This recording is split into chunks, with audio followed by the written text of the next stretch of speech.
தென்காசி செங்கனூர் பகுதியில்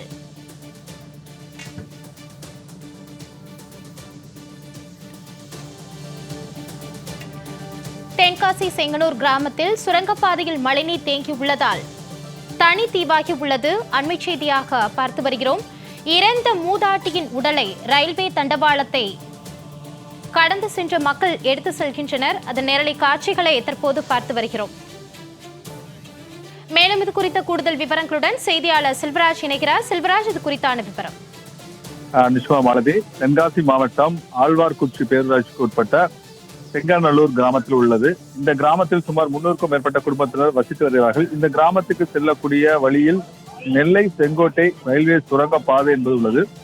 இந்த பாதையில் சிறிதளவு மழை பெய்தாலே தண்ணீர் தேங்கி அவலமான நிலையை தேங்கி நிற்கும். இந்த கிராமத்தில் உள்ள அடிப்படை தேவைகளாக இந்த சுரங்கப்பாதையை கடந்த ஆழ்வார்குறிச்சிக்கு செல்லும் நிலையில் இருந்தது. தற்போது பெய்த கனமழையின் காரணமாக 2 நாட்களாக சுரங்கப்பாதை என்பது தண்ணீரில் அதிகமாக தேங்கி நிற்கக்கூடிய நிலையில் தான் இருந்தது. பேரூராட்சி நிர்வாகம் சார்பிலும் மோட்டார் வாகனம் மூலம் நீர் வெளியேற்றி வந்தாலும் தொடர்ந்து அந்த சுரங்கப்பாதையை சுற்றிலும் உள்ள பாதைகள் அனைத்துமே தண்ணீர்கள் மிக அதிகமாக காணப்பட்டது. இந்த தண்ணீரை வெளியேற்றுவதில் சிக்கல் ஏற்பட்டது.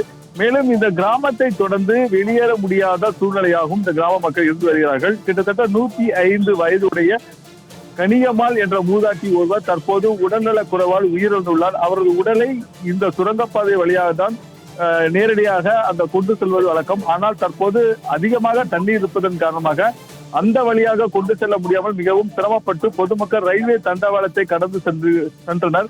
இந்த கிராம மக்கள் மற்றும் மாற்றுப்பாதை கோரிக்கை பல முறை தங்களுடைய போராட்டங்களில் ஈடுபட்டார்கள். ஆதார் அட்டை ஒப்படைக்கும் போராட்டத்திலும் கூட தென்காசி மாவட்டத்தில் ஈடுபட்டார்கள். ஆனால் இதுவரை எந்தவித ஒரு நடவடிக்கையும் எடுக்காத காரணத்தினால் இது போன்ற ஒரு நிலைமை என்பது அங்கு நிலவி உள்ளது. மாணவி